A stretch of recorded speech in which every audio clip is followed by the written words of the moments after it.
Pues es un gusto tener en esta tarde a la doctora Verónica Rodríguez Cabrera, a la doctora Chloe Constant y a la maestra Elizabeth García Cervantes. Ellas pertenecen al grupo Cuerpos que Importan de la unidad Xochimilco, de aquí de UAM. Y vamos a iniciar con la segunda mesa de esta tarde con el tema ¿por qué es importante seguir en pie de lucha? Vamos a escucharlos de manera muy atenta, por favor.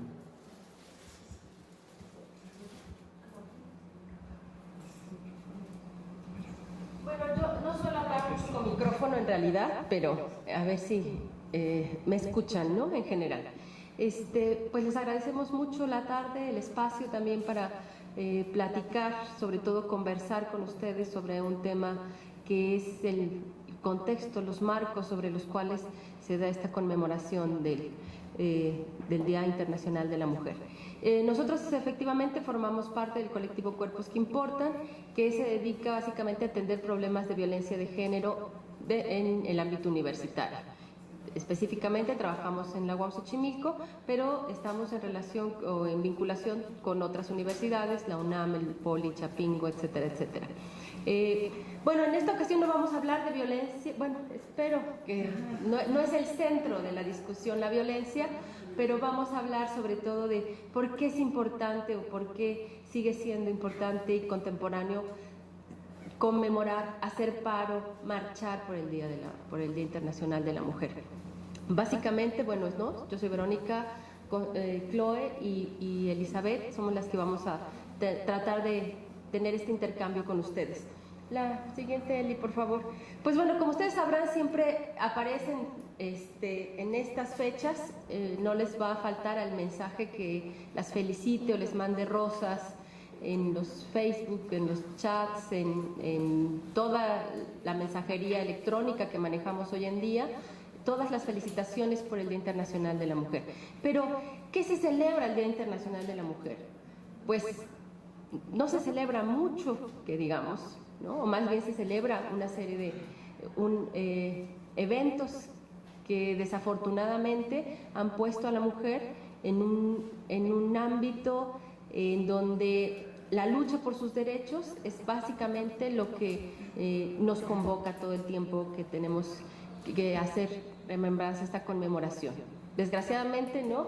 Esta propuesta, las primeras propuestas nacen en Nueva York, muy localmente, y esa está, digamos, prácticamente en 1910, cuando la ONU la toma con un carácter internacional y la retoma a partir de esa fecha, pero que incluso muy pocos países celebraban o conmemoraban esta fecha hasta que se da el incendio de una fábrica de mujeres costureras, en donde mueren 49 mujeres en Nueva York, y a partir de esa fecha entonces se retoma, ¿no? este día como el Día de Conmemoración Internacional y se fija como establecida esta fecha.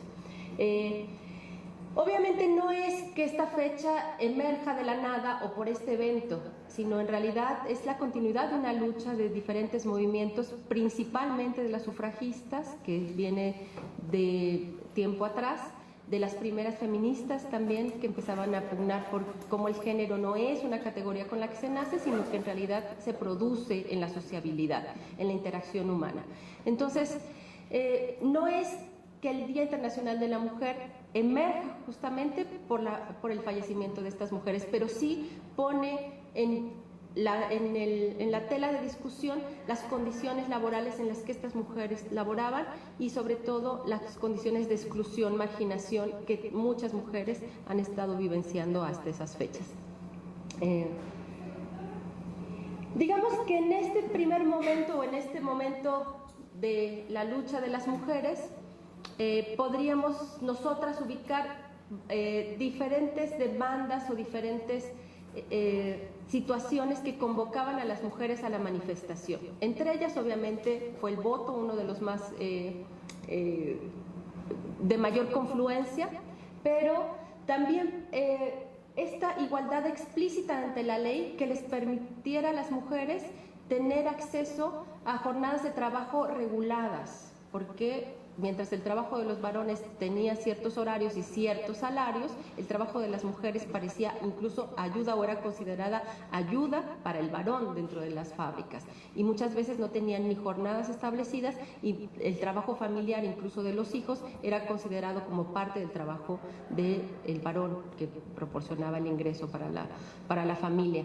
Entonces, muchas de estas demandas también surgían a partir de la exigencia de derechos y de reconocimiento del trabajo femenino como tal. Poco a poco, digamos, entrando ya a una década un poco más cercana de los 80, empiezan a surgir o se empiezan a diversificar, podría decirles así, las demandas de las mujeres. Las demandas de las mujeres que además se van reuniendo no solamente a partir de la conmemoración del Día Internacional de la Mujer, sino también de las diferentes convenciones que para tal propósito tenían discutir estas situaciones que atraviesan las mujeres desde, ¿no?, acceso a la educación. Esta cuestión de los derechos, que lo vamos a ver más adelante, está relacionado con una serie de demandas. Pero esta otra que tiene que ver con derechos por salud sexual y reproductiva, pues es algo que pone en la tela de discusión política un tema que poco se ha discutido y que hoy en día muchas veces sigue considerándose tabú. Contra la discriminación también es otro de las banderas que convoca la lucha de las mujeres, en el sentido de no discriminación por raza, etnia, color, preferencia sexual, etcétera, etcétera. Muy recientemente ustedes han escuchado, ¿no?, 2015, esta cuestión de la paridad política y todos los fenómenos relacionados a las Adelitas, y que ustedes también sabrán toda la problemática que eso está envuelta en ello. Y también, digamos, desde el 2000 para acá, probablemente estará en tela de discusión todo esto que es un acceso a una vida libre de violencia contra las mujeres, básicamente, y algunas otras temáticas como matrimonio igualitario, adopción, y en fin, digamos que las demandas crecen y crecen y crecen y crecen. La siguiente, Eli. ¿Quieren? ¿Me quedo con esta y siguen ustedes? ¿Sí? ¿O bueno? A ver, déjenme parar. Ok, bueno, un poco como iba mencionando Verónica, en México podemos ubicar 3 momentos que fueron muy importantes en relación al movimiento feminista que dio pauta para toda esta exigencia de derechos y demás. Una de ellas podríamos ubicarla en los 40, que tiene que ver con el voto de las mujeres y la educación. En los 70, principalmente, los ejes sobre los que se discutía y se debatía para exigir era la despenalización del aborto, la educación sexual y la lucha contra la violación y la problemática de la violencia hacia las mujeres. Y en los 90 se da una gran diversificación sobre aquellos movimientos que empiezan a unir fuerzas con el movimiento feminista para la lucha de estos derechos.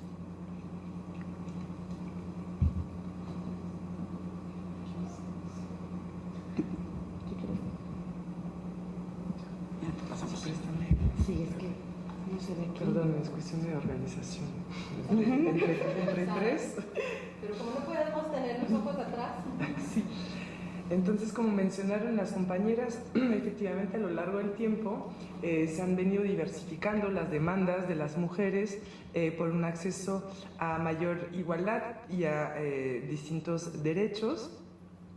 En términos de derechos de la mujer se han enfocado sobre el trabajo, como desde la visibilización de la condición de la explotación laboral de las mujeres con la fábrica de Nueva York, se van pidiendo nuevos derechos en torno al trabajo, que es un campo bastante amplio, pero como no hemos llegado a la igualdad, ¿no?, veremos luego estadísticas, pero a la igualdad de género en el ámbito laboral, por ejemplo.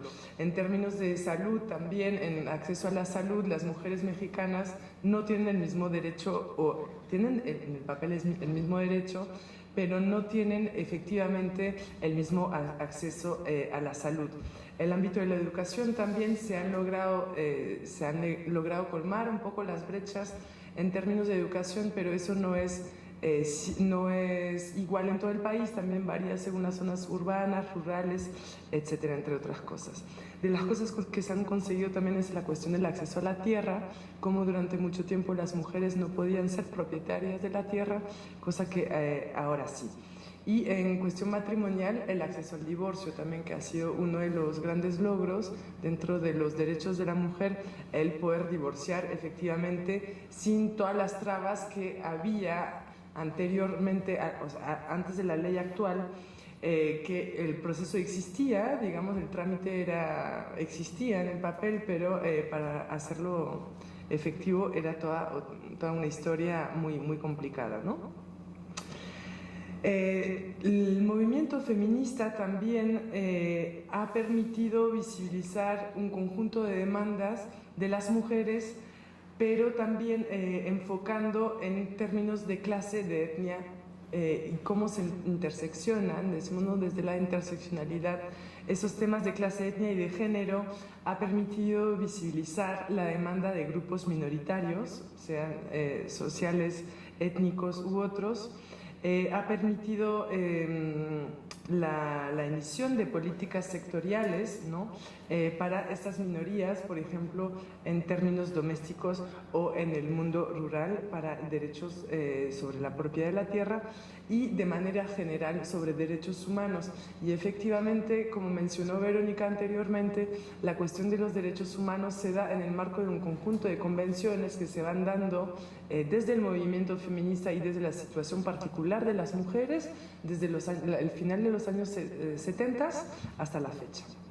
Luego se amplía también el conjunto de las demandas desde los movimientos feministas y desde los años 90 en particular. Se amplía el conjunto de las demandas y se extiende no solamente a la salud y la cuestión de los derechos, la salud sexual y la salud reproductiva, sino también una cuestión de inclusión. Y esa cuestión de inclusión concierne no solamente a las mujeres en su conjunto, sino también una inclusión que concierne a la diversidad sexual, a las poblaciones discapacitadas y a un conjunto de poblaciones vulnerables que nunca estaban contempladas dentro del conjunto de las políticas públicas y que lo están siendo progresivamente gracias a las demandas de los movimientos feministas. Y finalmente, un punto muy importante dentro de estos últimos campos de lucha, digamos que son como más recientes, es la cuestión de poder decidir sobre el cuerpo. De ahí el acceso al aborto, que no está universalizado en todo el país, pero la cuestión de poder vestirme como quiera, parecerme a lo que yo quiera ser, que no me juzguen por ser gorda, por ser flaca, alta, chaparra, etcétera, y por poder decidir, es decir, ser quien quiero ser yo. Digamos que en este plano que nosotras ordenamos de esta manera, obviamente no quiere decir que sea un camino tampoco lineal, ni que ha ido progresando de esta manera, sino que en realidad ha habido incluso avances y a veces retrocesos. Por ejemplo, el reconocimiento de una jornada laboral, hoy en día la vemos cada vez más deshecha prácticamente por el Estado neoliberal. La cuestión de salud reproductiva, si bien hay presupuestos y programas específicos para salud reproductiva, todavía quedan situados dentro de la cuestión de la maternidad y los cuidados maternos y la anticoncepción femenina, básicamente. Entonces, muchos de estos temas tampoco los podemos ver de forma lineal o, digamos, escalar. No es que ya se triunfó en la educación. Es cierto que las mujeres han logrado repuntar muchas veces, aquí lo vemos en la UAM Xochimilco, carreras en donde prácticamente el número de egresadas mujeres es mayor, pero eso no se traduce en una situación de acceso al trabajo en las mismas condiciones en las que tienen oportunidad los hombres. Y eso lo vamos a ver siempre en relación, digamos, a este debate entre igualdad, equidad, acceso. Podríamos incluso nosotras ya poner aquí también como otra columna, porque si bien los derechos de primera, ¿no?, aquellos derechos fundamentales o primordiales que veníamos con educación, vivienda, acceso a la tierra, reconocimiento, todas estas en algún momento podrían pugnar por una igualdad de condiciones, igualdad de situaciones para que las mujeres también pudieran tener acceso a todas estas situaciones. Prontamente, sobre todo muchas mujeres desde los márgenes, tanto en los círculos urbanos como en los rurales, pues nos pusieron en tela de juicio esta situación de que no es lo mismo competir desde la urbe, incluso desde la urbe marginal y las periferias, a competir, digamos, en situaciones de marginación, precariedad, pobreza, desigualdad, etcétera, etcétera. Entonces, también la demanda por equiparar, por tratar de poner los pisos parejos para este acceso a derechos y además mejorar las condiciones de vida de toda la población.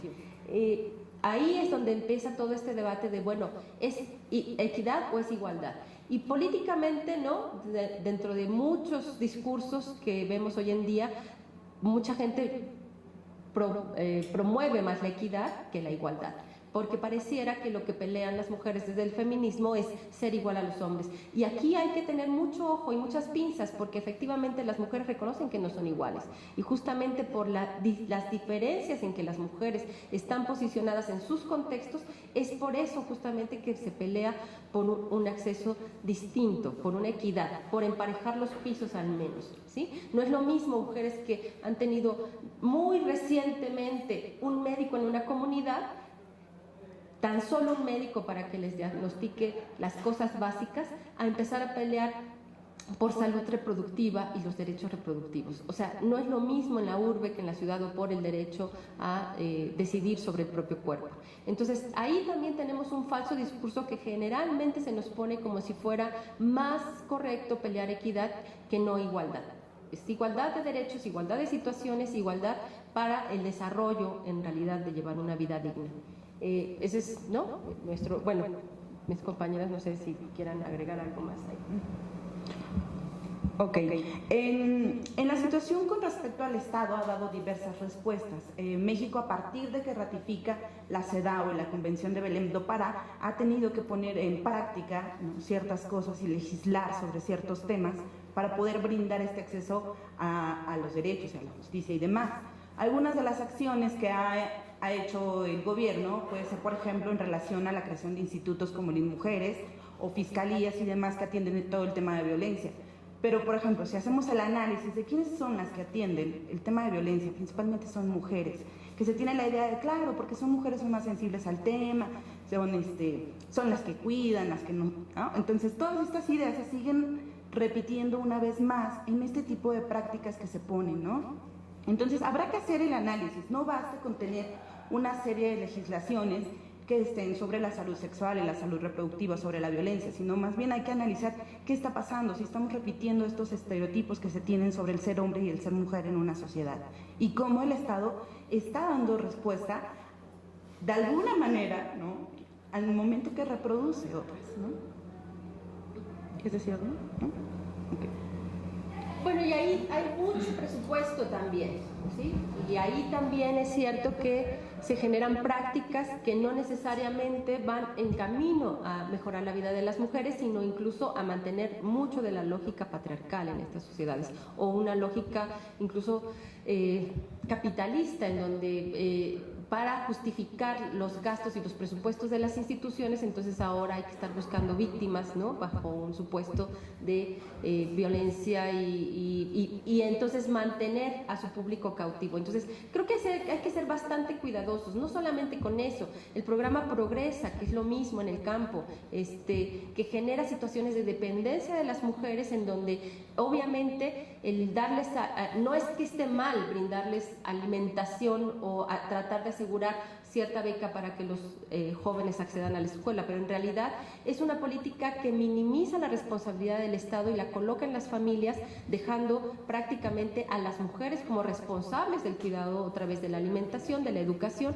y vuelve a reforzar muchos de los estereotipos que están aquí, ¿no?, que prevalecen en relación al género y a la diferenciación sexual, básicamente.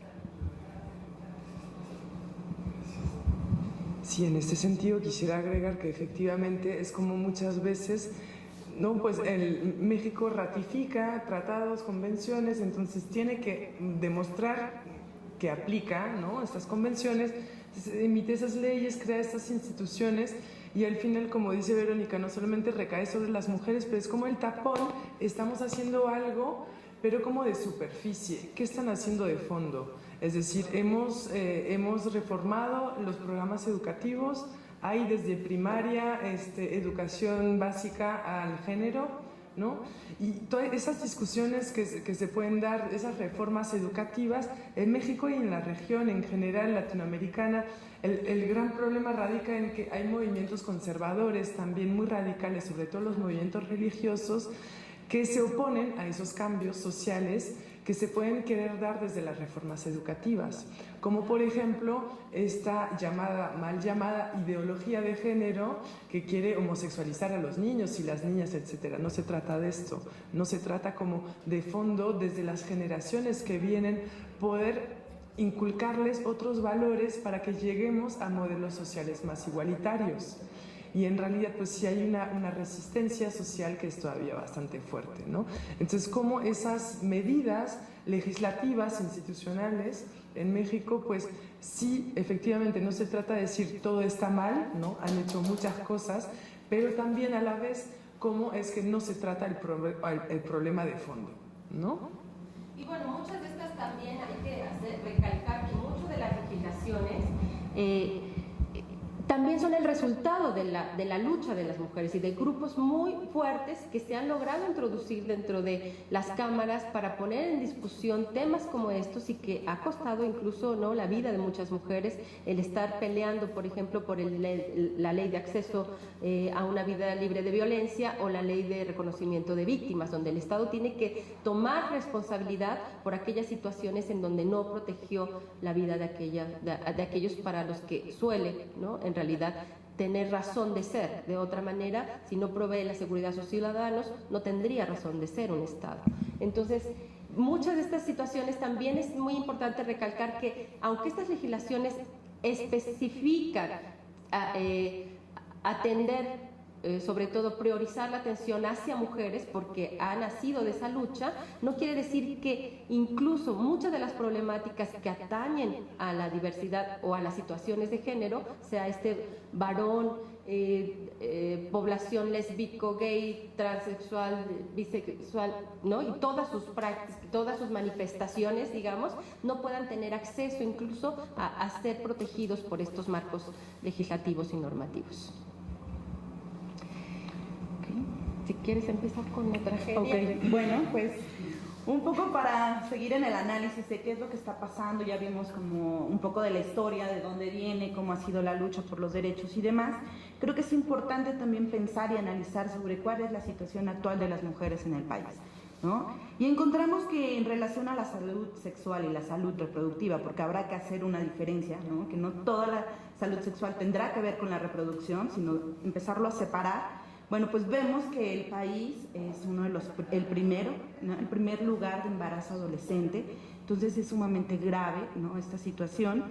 Tiene altos índices de abuso sexual infantil y el embarazo y alto grado de muerte materna.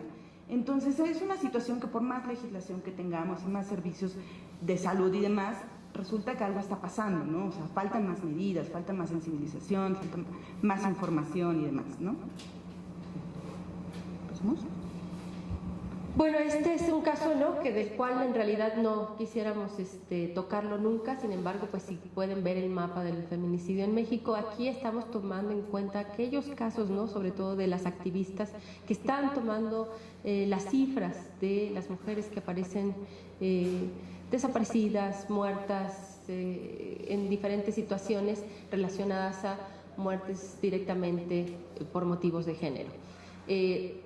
Estas cifras, obviamente sigue habiendo una cifra totalmente negra al respecto, no se conocen todos los casos, no todos los casos llegan a la denuncia, no todos los casos son penalizados, y obviamente tenemos todo el mundo, yo me imagino, hoy en día teníamos una compañera desaparecida, ¿no?, nos acaban de informar que apareció, no sabemos en qué condiciones, pero es obviamente un problema que tenemos que enfrentar todas las mujeres cuando salimos a la calle, y que tenemos que tener los radares en alto siempre. Entonces, creo que la situación en México sobre la seguridad de las mujeres hoy en día es algo que está bastante en duda, o por lo menos hay que seguir peleando porque las situaciones se esclarezcan y demandar que el Estado brinde la seguridad que todo ciudadano debe tener. Con respecto a estas cifras, un poco retomando lo que mencionó Verónica, por ejemplo, este mapa está elaborado, no está elaborado por el Estado, ¿no? Está elaborado por mujeres activistas que son las que hacen el seguimiento y que se dan a la tarea de ver qué pasa todos los días en cada estado y así como pasa con el caso de las desapariciones forzadas, en el caso que existan estadísticas oficiales, pues nunca son como las reales, ¿no? Hay como una diferencia, en el caso de los feminicidios, una diferencia tremenda, y de las desapariciones forzadas también, entre las estadísticas oficiales, que a veces hasta procuran no mencionar los hechos, son casos de feminicidio, no hay otros términos, ¿no? Ya ha sido tipificado por la ley también, y hay una gran diferencia entre esas estadísticas oficiales y las que se logran por medio de las asociaciones, el activismo, etcétera, ¿no? Y también, pues, en ese sentido, en el caso de esos mecanismos que propone la ley y que no son aplicados, como la alerta de género, ¿no? Es decir, viendo este mapa, nos seguimos preguntando por qué no se pone en marcha la alerta de género.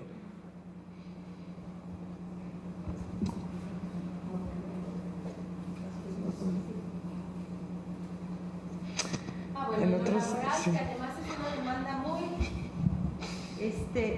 como ustedes se dieron cuenta, pues es una de las demandas que dan origen también al Día Internacional de la Mujer. Pues en lo laboral, obviamente, seguimos enfrentando situaciones de pruebas de embarazo para tener o no acceso a un trabajo. Se sigue exigiendo en muchas ocasiones, aunque no es legal, aunque no debe de permitirse, pero como dicen, cuando necesitan el trabajo, obviamente las condiciones de precarización del trabajo hoy en día se vuelven cada vez más abigarrantes. Y es realmente trágico ver que muchas mujeres, por tener y mantener su trabajo, se ven en estas situaciones y tienen que enfrentarlas todo el tiempo. Hay discriminación por género y edad, hay puestos que son evidentemente hasta ciertas edades, y además a partir de ciertas edades entonces ya no eres contratable.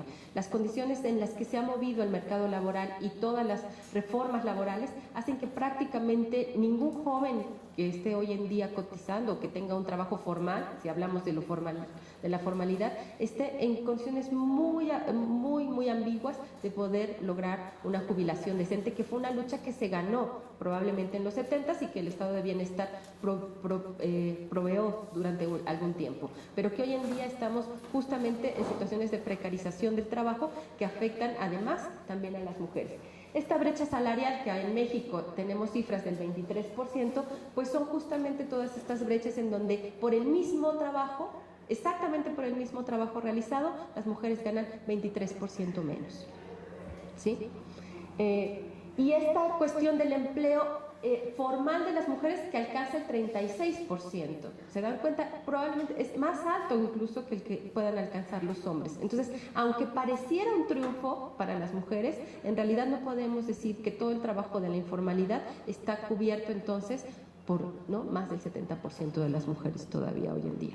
Más todas estas formas nuevas de empleo, de outsourcing, etcétera, etcétera, que van haciendo que las mujeres tengan pues prácticamente una autoexplotación en casa, ¿sí? O en los mercados informales en los que se insertan. En las labores del cuidado, Joy. Sí, ok. Gracias. Ay, perdón. En relación a las labores domésticas y de cuidado, vemos también una gran diferencia entre hombres y mujeres, ¿no? O sea, mientras los hombres dedican 17.6 horas, las mujeres están dedicando 50.1 horas dedicadas a estas labores. Tenemos discursos que hemos escuchado de, no, pero yo sí le apoyo a mi mujer en la casa, ¿no? Al cuidado de los hijos. ¿Le ayudo en sus labores? ¿No? O sea, cuando en realidad tendríamos que cambiar estas dinámicas y pensar que son acciones y cosas que tendríamos que hacer todos, ¿no? Si pensamos en el cuidado a personas enfermas, mayoritariamente son mujeres las que se dedican a ello, ¿no? Entonces, y no se les paga, ¿no? Y además no se preocupa uno por ellas, ¿no? Es así, pero pues si está en la casa, está cuidando a su mamá, ella es mujer, la comprende, la suegra, ¿no? Y demás. Entonces justo habrá que cambiar estas dinámicas del poco a poco, ¿no? De cómo hombres y mujeres nos vamos mezclando en las actividades que son necesarias para que podamos funcionar, ¿no? O sea, el hecho de tener ropa limpia, de tener los trastes limpios, demás, ¿no? Son cosas que podríamos pensar que son pequeñas, pero déjenlo de hacer una semana y Entonces empezamos como, ¿y ahora qué, no? Pero que además no son solamente, digamos, en el ámbito familiar, ni competen al ámbito familiar. Mientras el Estado siga demandando jornadas laborales en donde los hombres son separados del hogar prácticamente 12 horas, pues es absurdo que pensemos que pueda haber una inequidad o que pueda haber igualdad en la realización de los trabajos domésticos. Mientras las mujeres tienen la flexibilidad de quedarse a trabajar en el hogar, entonces ¿cómo vamos a pensar que las mujeres pueden tener mejores condiciones de trabajo o de separarse un poco de lo doméstico? No hay una traducción exacta, ¿sí? Mientras incluso tienen mayor preparación, no hay una traducción en la descarga de lo doméstico. Eso es muy importante. Y nos enfrentamos con la segunda, tercera jornada de todas las mujeres, ¿no? Y como esta situación de la desigualdad del número de horas que pasamos semanalmente aquí, ¿no? en estas labores, afecta la vida cotidiana y también la posibilidad de cierta calidad laboral en las mujeres. Es decir, estas horas que trabajan las mujeres en el ámbito doméstico y que no trabajan los hombres, son tantas horas menos que tienen para el ocio, para poder disponer de su tiempo libre de la manera que quieren, ¿sí? Y tantas horas de las que sí disponen los varones que no realizan estas tareas. A la par, como esa recarga, ¿no? Desde esos estereotipos, la mujer tiene que hacer esto en la casa, como esta carga de trabajo adicional impide mayormente, además, cuando las mujeres que trabajan son madres de familia, impide que puedan acceder a un mayor número de horas trabajadas en la semana. Entonces se quedan en trabajos parciales y por ende ganan menos y pueden llegar a volver a depender económicamente del esposo, por ejemplo, ¿no? Y bueno, ¿qué les hablamos? Si hablamos de lo político, si hablamos de los avances en materia política, pues muchas mujeres efectivamente han tenido acceso a candidaturas, han llevado a cabo muchísimos, han puesto, han desarrollado actividades legislativas importantes, diputadas, senadoras, tenemos incluso, hemos tenido en México tres candidatas, digamos, a la presidencia. La primera por el partido el Partido Socialista, no sé si alguien recuerda, ¿no? Una mujer que además luchó por la desaparición de su hijo a partir del 68 y que desde ahí, ¿sí? Rosario Ibarra, ¿recuerdan? Entonces, estas mujeres que por su condición de ser madres, de ser mujeres, por pelear contra un Estado, por la aparición de sus hijos, entonces ella se coloca dentro de la arena pública. No es que ella la buscara, ¿me entienden? Es que la condición en la cual fue situada la llevó a este camino un poco de batalla y de lucha. La siguiente, digamos, que toma una candidatura oficial, ¿sí? Y ahí vamos a ver incluso hasta cómo se van manifestando por el derecho a la vida, que es, ¿no?, el del Partido Socialista, que también ahí fue impulsada Rosario Ibarra. Después Patricia Mercado, no sé si alguien recuerda que fue candidata a la presidencia hace como 10 años, 12 años, donde efectivamente es una mujer educada, ¿no?, de clase media, muy activista dentro del movimiento feminista, una de las primeras que también lucha por los derechos de salud sexual y reproductiva en México, y es la segunda candidata también por el PANAL, me parece, un partido marginal, pero de alguna manera un partido oficial. Y hoy en día tenemos una independiente o varias independientes que estaban por ahí, porque la otra no sé qué tanto vale la pena mencionarla, pero bueno, una que es la primera mujer indígena que tampoco logra la candidatura. Entonces, cómo las mujeres tienen que remontar estas candidaturas, me parece a mí que es una trayectoria todavía bastante fuerte y una demanda por la cual las mujeres tienen que seguir peleando y tienen que seguir poniéndose en arenas un poco de riesgo hoy en día, ¿sí? No hablemos, por ejemplo, de las mujeres que han accedido a estos lugares, cómo han sufrido violencia política y siguen sufriendo incluso persecución y han tenido muchas veces que refugiarse en otros países porque las condiciones en las que desarrollan su trabajo evidentemente están cargados de violencia, básicamente. Bueno, y esta situación de las adelitas, finalmente tienen que retirarse del puesto para cederlo ante un varón, básicamente, ¿sí? Sobre todo 2015 fue el boom de las Adelitas, porque cuando la ley exige que haya equidad en la elección y en la paridad de género, resulta que no había mujeres, según ellos, mujeres que pudieran desempeñar el cargo, y entonces le piden a la hermana, a la esposa, a la tía que se registre con la promesa de que después les dejen las candidaturas. Entonces creo que todavía sigue siendo todavía un reto esto de cómo llegar a estos puestos. Eso tampoco quiere decir que se traduzca una mujer dentro de un puesto legislativo, de un puesto de autoridad, que eso se traduzca en políticas sectoriales o políticas con perspectiva de género. Esa es otra historia, pero ¿no? Creo que también tenemos eso que trabajar.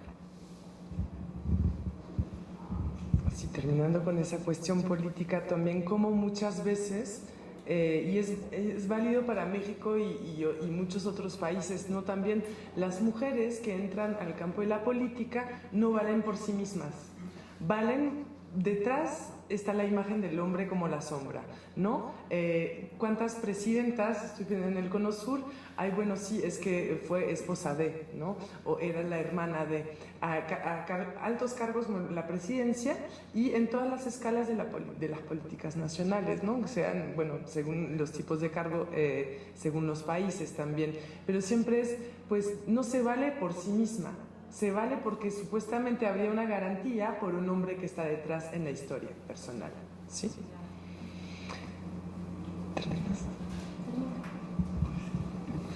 Bueno, pues para concluir, es importante remarcar que el 8 de marzo se convoca a una huelga general donde pues la intención es visibilizar qué pasaría, ¿no?, en el mundo sin la participación de las mujeres, ¿no? Si dejamos es más, hasta de comprar, ¿no? ¿Qué pasaría? Porque además también nos dicen, tienes que comprar, ¿no? Tienes que consumir, y cuestiones de belleza, ¿no? Que el maquillaje, que la ropa, que no sé qué, ¿no? Entonces, ¿qué pasaría si en verdad dejamos de consumir, dejamos de aportar en los cuidados y demás, dejamos de trabajar? ¿Qué pasaría?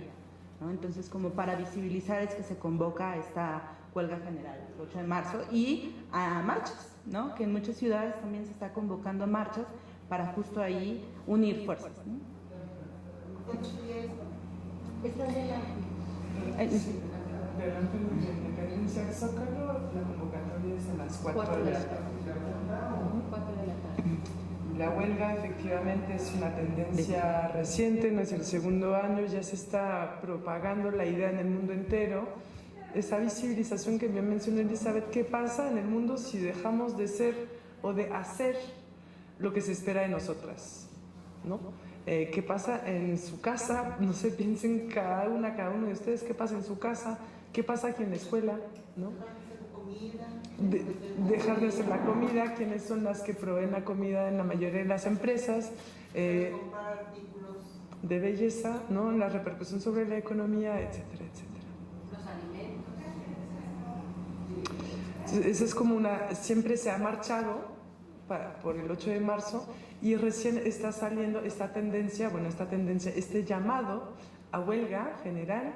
Y que está dándose pues en el mundo entero, ¿no? Cada vez, o sea, ahora hay artículos que salieron desde Kurdistán hasta Argentina, ¿no? Como esta idea de abarcar, ¿no?, desde Asia hasta Latinoamérica, cuántos países están llamando a la huelga y pensemos en las consecuencias que pueda tener esto. Y por muy paradójico que parezca, me parece importante llamar a la huelga porque también fue la huelga lo que las mujeres que buscaban mejores condiciones laborales, empezaron también como una estrategia de lucha. Entonces, desempolvar aquellas viejas estrategias o viejos abanderamientos, renovarlos, me parece a mí muy importante dentro de esta lucha, y volvernos un poco punto de contagio para aquellos que de alguna manera nos tienen que felicitar, porque como vimos no tenemos mucho de qué sentirnos, ¿no? Mucho que festejar, ¿sí? En realidad. Bueno, pues en realidad aquí dejaríamos la presentación y nos gustaría más oír sus puntos de vista porque nosotras siempre tenemos como un espacio para intercambio de preguntas ¿no? E incluso comentarios. Gracias.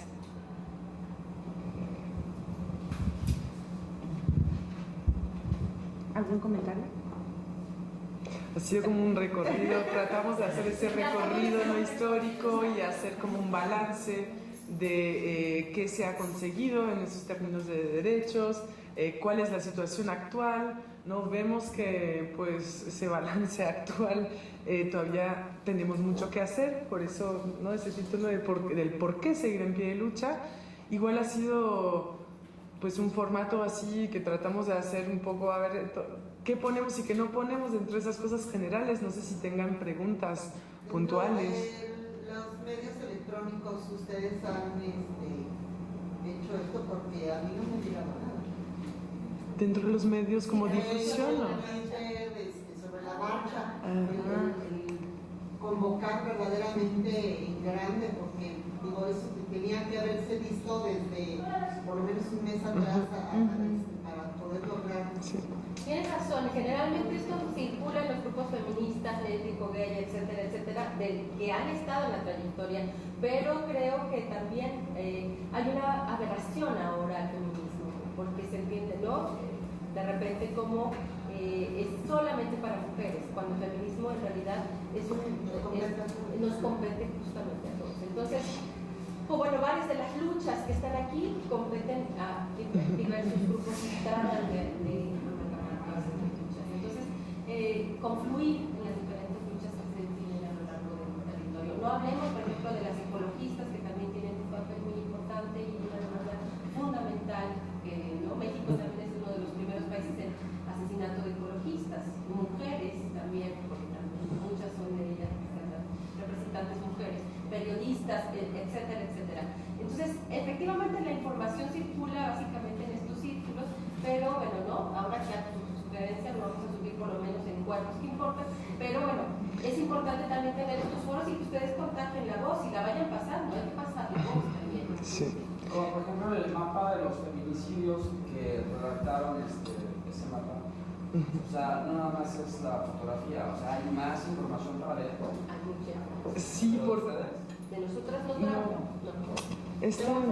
¿Tienes los datos de la página? ¿Cómo se llama? En ningún lugar. No, de hecho puedes entrar en Google, estaba, porque justo podíamos mover y tú puedes buscar, por ejemplo, creo que tienen 2015, 2016 y 2017. Es una página que encontramos. Caso por caso a veces, está por estado, hay otro mapa en donde muestra los estados con mayor feminicidio también, pero estos son realmente de mujeres que están en el activismo, que están siguiendo los casos, que están en estos grupos que ustedes ven, por ejemplo, buscando a sus hijos, desenterrando huesos, las excavadoras, o sea, todo ese tipo de situaciones que en el país cada día están demandando la identificación, incluso del cuerpo, porque el cuerpo, la lucha por los cuerpos, por la recuperación de los cuerpos, incluso Rosario Ibarra era una de sus demandas, entréguenmelo, donde quiera que esté y como quiera que esté, pero digan dónde está, que ha quedado, ¿no? Es la lucha de los 43, etcétera, etcétera. Entonces, incluso fíjense, el caso de la primer madre que fallece recientemente de los 43, se está considerando como un feminicidio de Estado, porque justamente el Estado nunca ha habido justicia. ¿Sí? Entonces, hay mucha discusión en torno a todo esto.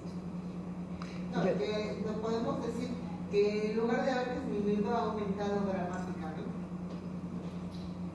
No quiere decir que antes no existiera, ¿no? No quiere decir que la violencia en los hogares no existiera.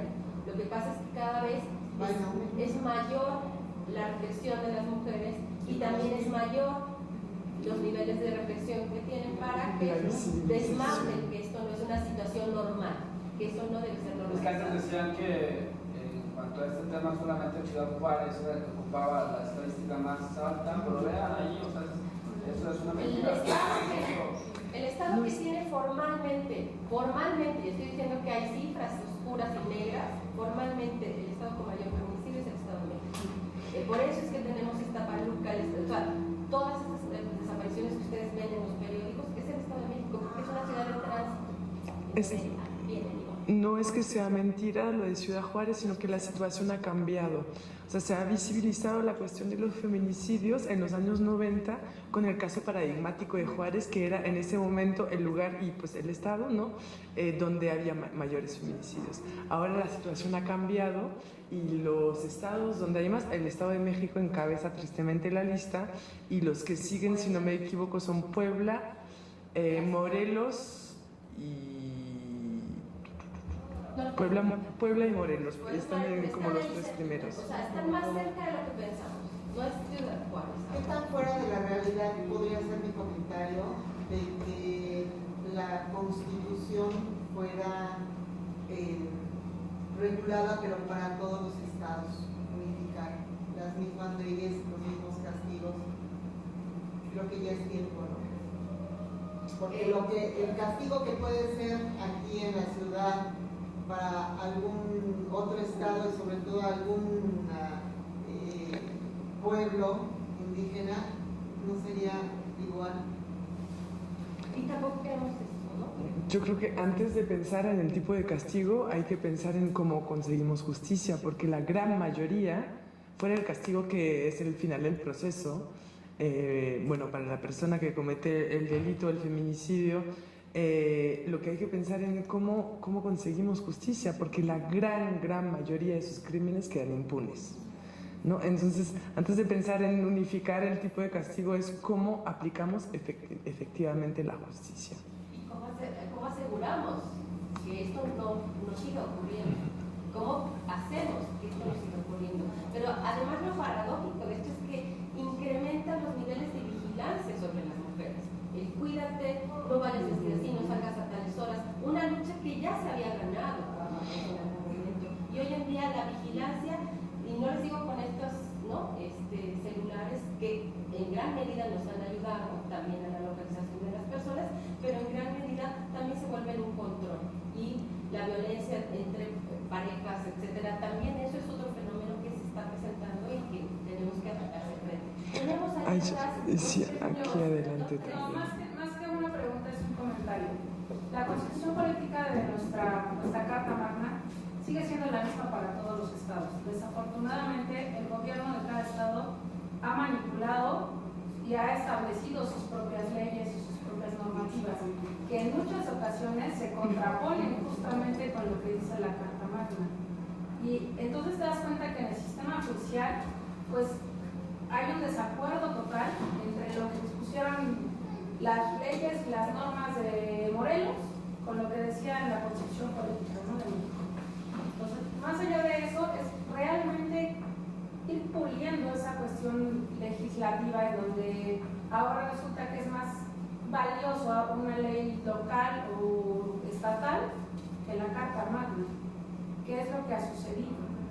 Otra, el sistema penal acusatorio desafortunadamente lo hicieron por los pies y no tiene una continuidad, una lógica para realmente llevar la justicia de la forma correcta. Es por eso que ahora hay más gente delincuente y no solo como delincuentes, sino reincidentes que siguen haciendo lo mismo. Entonces, ese sería un tema muy profundo como para manejarlo. Aquí yo creo que lo más importante es responsabilizarnos como mujeres y trabajar también en el mismo tenor. Algo que comentaban con respecto a la difusión es que se ha dado esa parte del feminismo que es muy valiosa, pero mucha gente le está confundiendo con el egoísmo. Y tampoco se trata de eso, no son competencias. Y eso también hay que informarlo. Es muy valioso. ¿Por qué? Porque nos encontramos chiquillas de nivel secundaria, de nivel preparatoria, que están compitiendo con hombres, pero no de una forma saludable, no de la forma de decir, me voy a profesionalizar, me voy a ser más perseverante, voy a defender mis derechos, sino ya es una competencia distorsionada. Y eso justamente es algo que hay que difundir y sobre todo reeducar, porque las nuevas culturas es algo donde vas dejando la enseñanza y la van transmitiendo para que no se distorsione. Eso es muy valioso. Gracias. ¿Hay dos más? Aquí adelante también. Bueno, yo quería comentar, ¿no?, acerca de y preguntar también, ¿no?, que, bueno, por lo que escuché, lo que hay que hacer es estar en pie de lucha. Sabemos que hay mucho trabajo por hacer, sabemos que hay mucha dependencia emocional, mucha codependencia, y justo eso es lo que atrae, ¿no?, a lo que es la fuente laboral. La fuente laboral, ya después de los 35, 40, ya no puedes laborar, ya no puedes estar trabajando. Aquí todo lo que se dijo, para mí es bien recibido, ¿no? Sabemos que en poquito tiempo no se va a poder resumir absolutamente todo. La pregunta para mí sería, y para ustedes, es ¿qué podemos hacer, los que ya estamos escuchando aquí en el auditorio, para seguir en esa causa, en ese pie de lucha. Sé que hay que informar, sé que hay que comunicar, porque no hay de otra, como decía la compañera ahorita, estábamos escuchando, la información del feminismo es yo ataco al hombre y el hombre es el que, ¿no? Pero sabemos que eso no es así, ¿no? Sabemos que al contrario, ¿no? Si ellos no se unen con nosotros, entonces el pie de lucha, ¿cómo se reduce a tanta población, a tanta gente y sobre todo al agresor? Pero la pregunta sería, ¿qué podemos hacer nosotros? O yo estoy dispuesta, ¿qué podemos hacer? No sé si contamos con los Sí. Vamos, Moni. Así vamos bien. Bueno, yo lo que quería compartir es precisamente el tema de la reeducación. Yo vivo en una zona urbana, como es el círculo que rodea la Ciudad de México, que es la delegación Milpalta. Y sí hay institución sí hay algunos módulos de mujer, pero lamentablemente en mi mujer lo único que se hace es, va una mujer con problemática de violencia familiar y aquí lo que vamos a hacer por ti es apoyarte en dirigirte a la institución a la que te va a apoyar, no aquí, sino allá en el centro del Distrito Federal, ¿no? En el centro de la ciudad. No hay espacios en donde a la mujer se le reeduque para conocerse a sí misma, para luchar en lo personal y unificarse con el varón, porque si es de unificación. No hay ese tipo de espacios en donde se ven temas como estos, ¿no? Del desarrollo personal. Yo he tratado de luchar en algunas cosas de cultura de la zona por abrir un espacio así, en donde a la mujer se le dé esa oportunidad de desarrollo personal, con temas como estos. Y lamentablemente, todos estos sitios están bajo la tutela de varones. Y yo he trabajado he mandado WhatsApp, he ido a hablar con ellos y no se nos da el espacio a las mujeres. No se nos permite. En las casas de cultura se me dan puertas, me dicen yo le contesto después, llámeme otro día y no se apertura un espacio como este. No se apertura espacios en donde a la mujer se le dé las armas. Se habla mucho del empoderamiento de la mujer, pero no lo veo en zonas como Milpalta. No veo que a la mujer se le estén dando las armas para que ella pueda resurgir y estar en pie de lucha. ¿Cómo le podemos hacer? Al menos por mi parte sí he tratado de hacerlo. No se ha logrado, porque lamentablemente, pues lo vuelvo a repetir, y no es un ataque contra el varón, pero realmente están en manos, esos pequeños espacios están en manos de hombres y no se nos da valor. Entonces es muy difícil, pero como lo he dicho siempre, no es imposible. Y espero que en algún momento esa zona del Distrito Federal, que es a donde yo vivo y estoy viviendo de cerca y de lejos la problemática, tenga un espacio como este.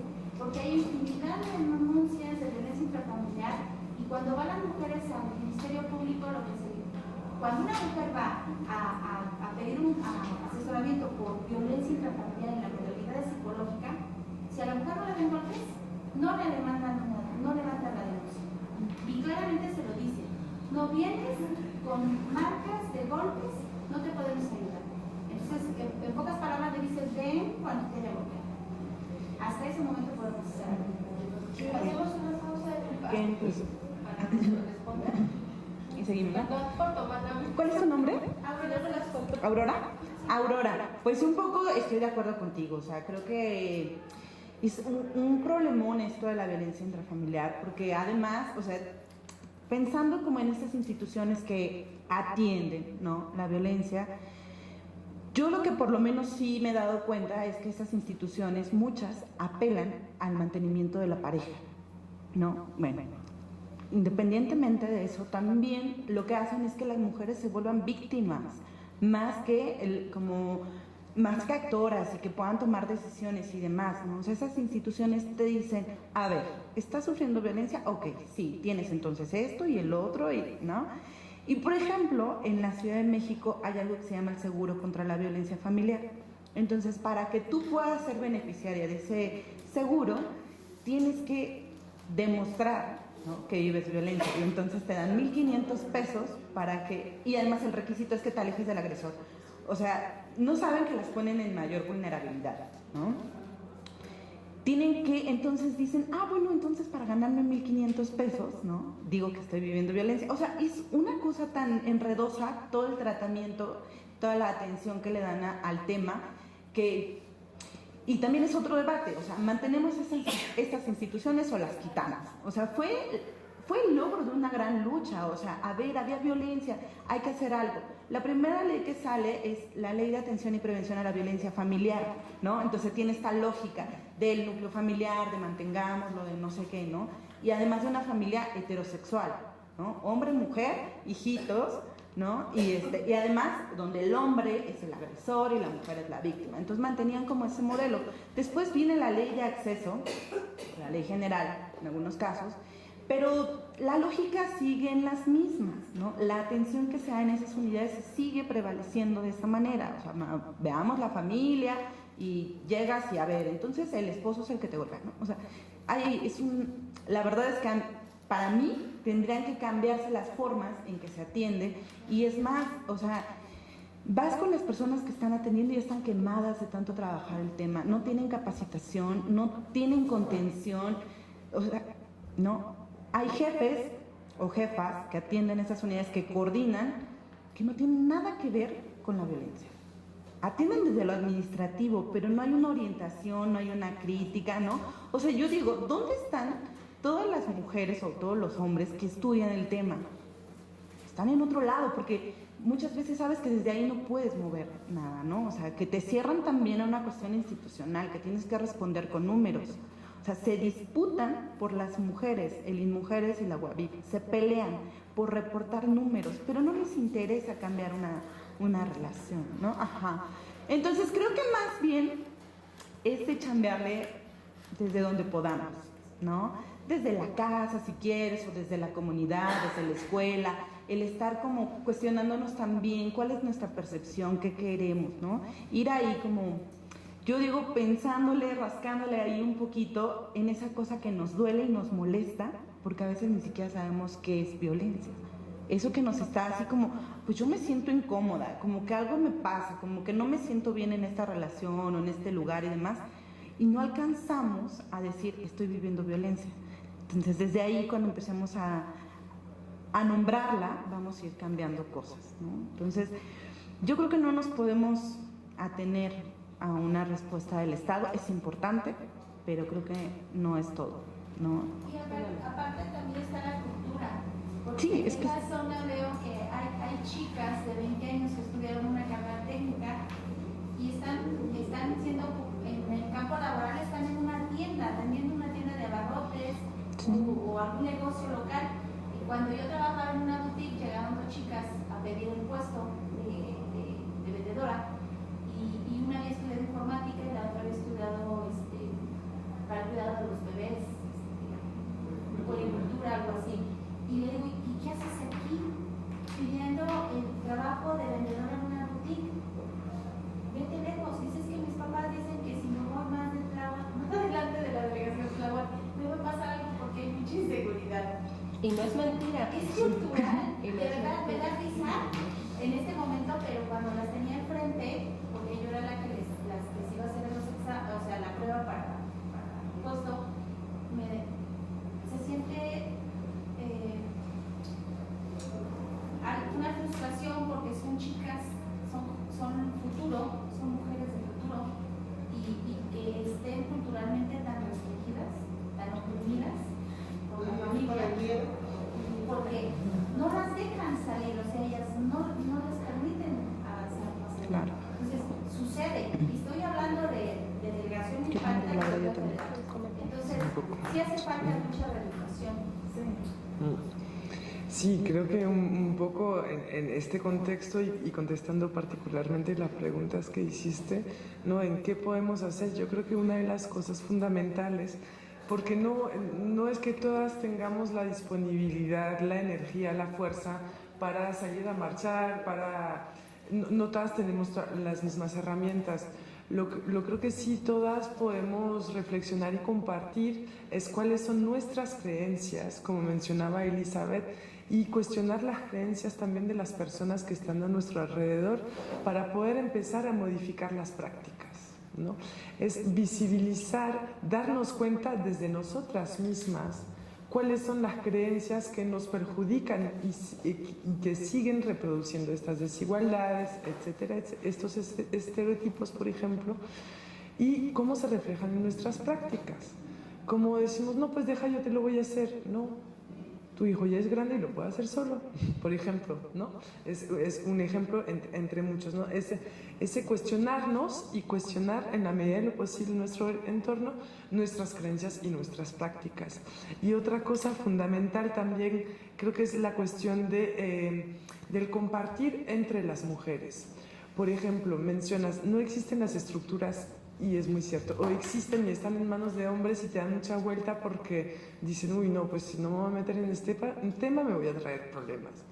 Entonces, ¿cómo podemos pensar desde nuestra misma comunidad, desde el barrio, desde la colonia, desde el trabajo, desde una asociación, desde el ámbito que tengamos, desde un círculo social hasta muy pequeño? Y no importa que seamos 3 o 4, pero ¿cómo podemos organizarnos para compartir y eventualmente así crecer, ¿no? El organizarnos y en confiar en nosotras, entre nosotras. Porque también esa es una cuestión como la pelea entre las instituciones, pues son mujeres las que lideran estas instituciones. Es lo mismo entre nosotras en la vida cotidiana. Competimos por ser mejor que la otra o competimos por parecer más bonita que la otra y yo tengo que parecer más joven o tengo que parecer más delgada, según unos estándares también que nos enseñaron a competir entre nosotras y ahí está esa división. Entonces, por un sistema, efectivamente, por un sistema muy complejo, pero exacto, por el sistema patriarcal que nos enseña a ser así. Y entonces yo creo que es fundamental poder pensar el unirnos hasta desde un número muy pequeño en las estructuras de las que dispongamos, por más que sea la sala de nuestra casa, por más que sea el parque. La calle, también apropiémonos, porque nos volvieron a meter, o sea, con el miedo nos volvieron a meter a nuestras casas, ¿no? Entonces, quizás ahí sentarnos con las vecinas, ¿no? Y platicar. Justo una de las cosas que llevó a que se pensara que no era mi problema, sino que era un problema compartido entre muchas mujeres, fue que se hablaba entre mujeres. Entonces llegó a esta frase de Kate Miller de lo personal es político, ¿no? No es que me pase a mí en mi individualidad y solo a mí me sucede, sino que es una situación que todas estamos pasando, ¿no? Entonces que justo yo creo que si nos sentamos 2, 3, 4 personas, quitándonos esta idea de entre mujeres estamos en la competencia y demás, y compartimos nuestras experiencias, y entre nosotras vamos formando una red de apoyo, creo que por ahí podemos ir. Y además más de mujeres, ¿eh? O sea, no crean que solamente mujeres. El problema es que las mujeres no están interactuando solas. Las mujeres son las mujeres y todo su entorno que involucra muchas formas, ¿no? Los padres, los hermanos, las sobrinas, las abuelas, los hijos, y es un mundo muy complejo. Entonces, obviamente hay hombres que comparten la perspectiva feminista, hay población trans que comparte la perspectiva feminista, hay ¿no? Los lésbicos, gay, en fin, hay muchísimas manifestaciones que si nos une un proyecto un poco de una economía solidaria, de volver a lo que durante mucho tiempo se ha hablado, romper esta relación capitalista de solamente ver qué gano en la relación, sino cómo nos apoyamos, cómo salimos adelante juntos, creo que ahí se van convocando fuerzas un poco cada vez más amplias. Hace un momento mencionaste sobre que en el hogar hay personas que están sufriendo violencia y que no saben. Entonces yo fui al Instituto Nacional de Ciencias Penales y ahí tienen carteles, solamente los he visto en este instituto, sobre eso, el violentómetro. Entonces yo creo que ese violentómetro debería de estar en universidades, en muchísimos lugares, que se difunda, porque con ese violentómetro pues yo creo que pueden ejercer presión y sobre todo pues bajar la cifra de 5 feminicidios diarios. Son 1824 de acuerdo a esa fuente que están mencionando ustedes como cita, y si ya lo divides entre los 365 días, o sea 5 diarios está muy cañón. 5 a 8 diarios.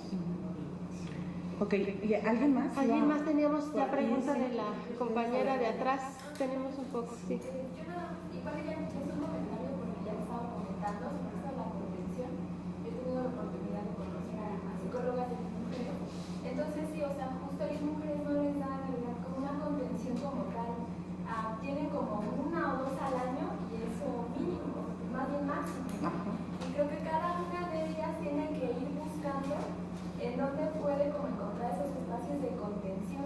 Entonces creo que eso es lo complicado porque no se vuelve como es lo que tú puedas hacer. Entonces para mí como una lógica de individualidad, porque hay que ver en dónde vas a buscar, en dónde se contiene, ¿no? Cuando la institución debería de darle El Estado. el Estado más bien, porque pues sí, o sea, es estar conviviendo a diario con la violencia, ¿no? Y que a veces inconscientemente, no sé si muy consciente, entre ellas mismas, quienes trabajan ahí, reproducen la violencia también.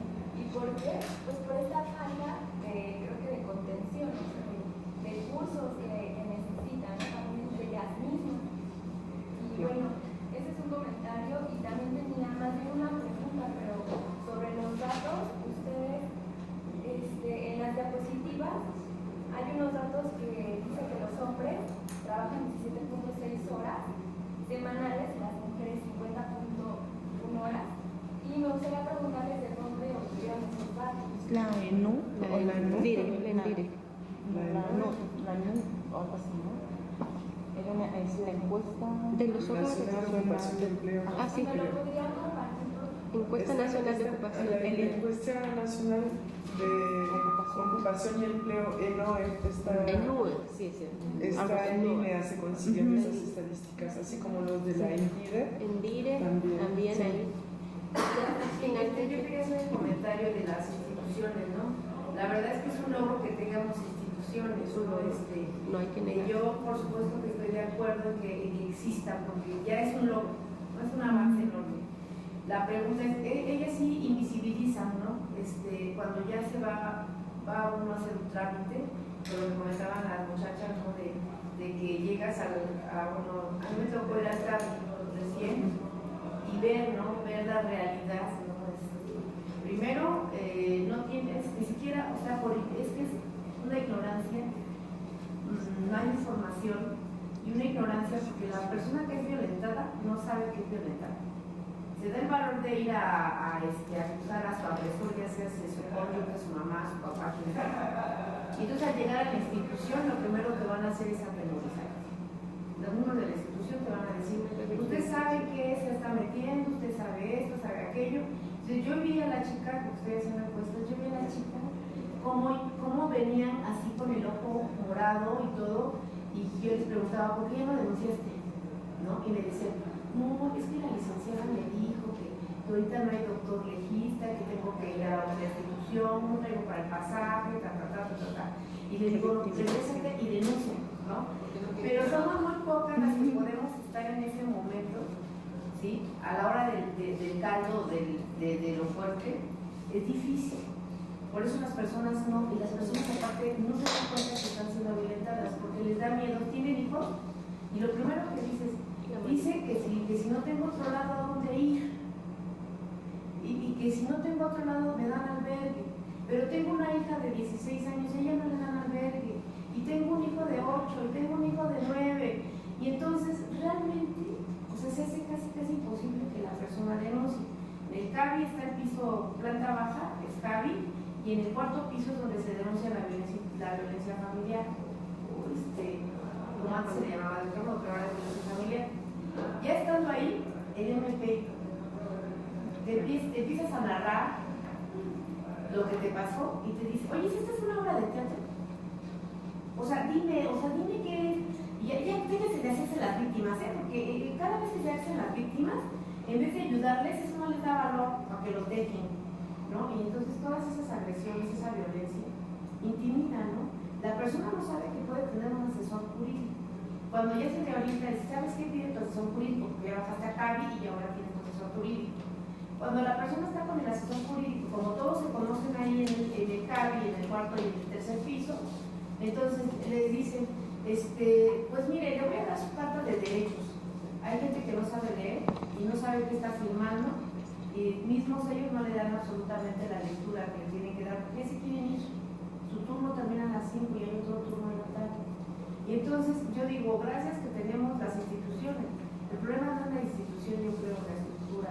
Más bien es la gente que ahorita está ocupando, no en este momento, porque he visto en toda la sucesión histórica y el sistema capitalista, el neoliberalismo que tenemos es el que está afectando. En realidad, si no se descubre toda esa raíz, va a ser muy difícil que pues, podamos lograr que la gente haga conciencia. Sobre todo son dependencias emocionales. Tienen cariño, afecto, amor, porque lo padecieron desde niños, desde la cultura, desde la tradición, etc. No hay mucha información. Ese es el problema, ¿no? Sabemos que la información siempre se guarda, siempre se oculta, porque es poder, es dominio. Aquí yo por eso les decía, todo esto es cierto, ¿no? O sea, ya cuando estás ahí dices, wow, o sea, dices, con razón no puede denunciar, con razón no puede, se retrocede, tiene miedo, ya después trae miedo, y luego trae miedo de la persona, porque ya le di cuenta de tal por cual, si tú me denuncias o hablas, te voy a rebanar las nalgas, te voy a hacer esto, te voy a hacer tortura, o sea, toda la tortura que ella tiene aquí psicológicamente, no importa si es profesionista, no importa si la mujer no tiene educación o no, la violencia se ejerce igual, porque es el poder sobre el otro. ¿No? Entonces, más bien es eso, ¿no? Como nosotros, que ya tenemos apreciado, ya percibimos de otra manera, o ya alcanzamos a ver lo que es la violencia, podemos seguir apoyando. Ok, gracias. Yo quería compartirles que en el CABI sí hay buen apoyo, porque yo lo he vivido. Yo levanté una denuncia por estupro por mi hija que se quedó embarazada de un hombre mayor que ella, 6 años. Sí procedió. Pero lamentablemente el enamoramiento de los adolescentes o jóvenes se decidió ir con él embarazada, eso nació. Pero de ahí traspasaron la denuncia a trata de personas, porque no me daban indicios de la vida de mi hija. O sea, se llevaron a mi hija, ya no supe de mi hija por espacio de 5 meses, pero cabe ser. Yo puedo decir que sí, y en lo personal, yo levanté un acta en contra de mi pareja por abuso, por violencia en la modalidad psicológica, y sí procedió. Y yo tengo medidas precautorias en donde esta persona no se puede acercar ni a ciertos metros. Bueno, yo sí estoy de acuerdo o sea, las instituciones están ahí por algo y están cumpliendo. Lo malo es la cultura de nosotros, la cultura personal, la cultura de los pueblos, la cultura de la ciudad, la cultura de las zonas marginales. Eso. Que sí debería de haber espacios como estos. Yo le agradezco mucho a CECAP porque yo he aprendido mucho aquí, y precisamente lo que yo he aprendido aquí, por eso al llegar a CABI tuve el valor de expresarme y que me atendieran como yo merecí, y sí me apoyaron. Yo puedo decir que sí, las instituciones sirven y mucho, pero la preparación es personal. El cambio cultural es aquí, de aquí a los externo. Entonces, sí cumple. La verdad, yo les puedo decir que si van con toda la seguridad de lo que necesitan y de lo que desean, lo van a lograr, porque sí se logra. Bueno, como ven, ¿no? Lamentablemente el tiempo se va, aunque dejamos tiempo para la discusión. Entonces el tema es muy amplio, hay muchas aristas que explorar todavía. Si es un derecho constitucional, obviamente, ¿no? México reconoce hombres y mujeres por igual a partir del 45, fue explícito en la ley, o sea, tiene muchos años de ser reconocido como tal. Hemos tenido acceso al voto desde los 70, desde el 54, perdón, y hemos tenido políticas dirigidas hacia mujeres a partir de los 80 más en el boom, y obviamente se han ido sumando y sumando derechos, exigencias, y también lo importante me parece a mí es que no nos vayamos con una respuesta fácil ante decir el Día de las Mujeres es un día para conmemorar que tengo una mamá, que tengo una hermana. Sí la tenemos, pero ¿en qué condiciones de vida, qué condiciones tenemos una hija?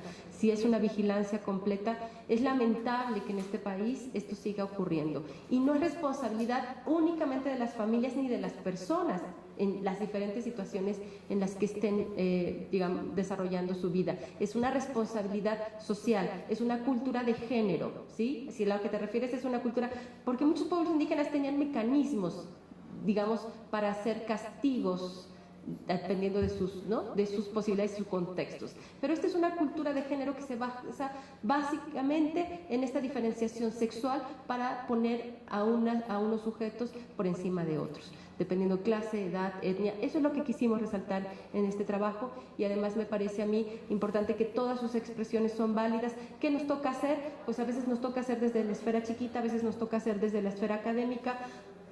Aquí nosotras podemos venir a decir que no somos violentas, pero bueno, ¿no? Depende en dónde nos encuentren, en qué momento nos agarren. Entonces, también eso tiene que ser mucha autorreflexión, y una autorreflexión compartida en grupos, en colectivos, sistemas de autoayuda, y sobre todo también demandar al Estado su responsabilidad, que eso me parece a mí fundamental. En Facebook no nos pueden dar su... Cuerpos que importan. De programas.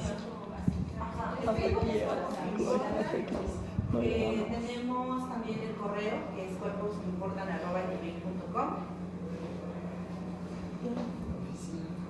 La oficina se encuentra en el tercer piso del edificio I, que solo pueden acceder por el B o por el D.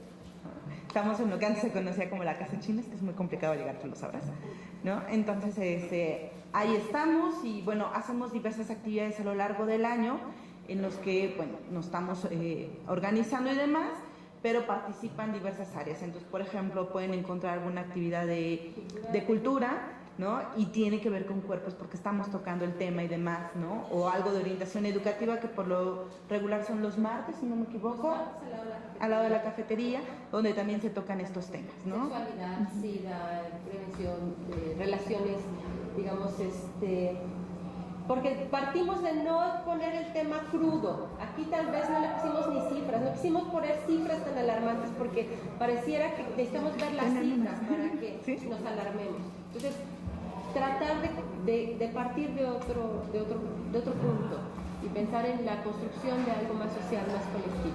Esa es la idea. ¿Qué tan importante sería, por ejemplo, dentro de su trinchera, que las UAM se unieran para organizarse y las demás universidades? Porque creo que ustedes lograrían un mayor volumen para todas las mujeres, todas unas doctoras, todas unas maestras, y poder, de alguna manera, a las que no tenemos tanto nivel académico, orientarnos y poder lograr estas marchas más exitosas, ¿no? Que ustedes pudieran hacer unas mesas. Empezamos por dónde, por las UAM. Bueno, las invitamos al de sexualidad, que va a haber pronto, ¿no? ¿Al de violencia sexual? Bueno, ves que sí tenemos un poco limitado más o menos. Sí, es que, bueno, extendemos la invitación. Tenemos varias cosas en realidad. O sea, vamos a tener un curso sobre violencia sexual, ¿no? Una prevención y atención a la violencia sexual, que justo se dirige a la comunidad universitaria para trabajar el tema, para saber cómo abordarlo y de qué manera ir previniendo, ¿no? El encuentro nacional, que lo tenemos para mayo, bueno, el de violencia sexual va a ser en abril, ¿no? Bueno, eso es tentativamente. Esperemos que sí. En mayo tenemos el Encuentro Nacional sobre Discusión y Análisis del Protocolo de Atención a la Violencia de Género en Universidades, donde estamos invitando a diversas instituciones educativas a participar. Este es el tercero, o sea, ya llevamos 2 que se aplicaron en 2015 y 2016. Y no, este se va a hacer en Lerma. Y para noviembre tenemos programado un trabajo de InterUAM. Lo queremos hacer en Rectoría General. Entonces, justo también lo que nos interesa es movernos, ¿no?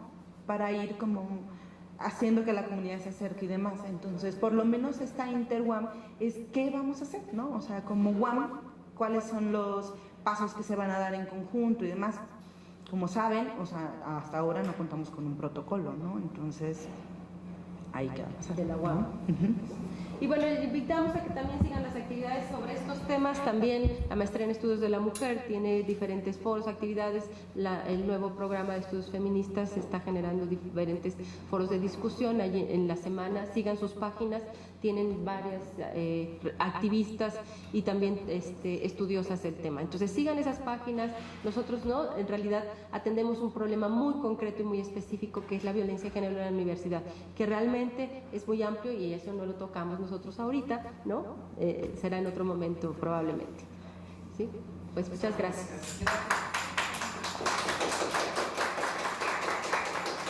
Y a parar el 8.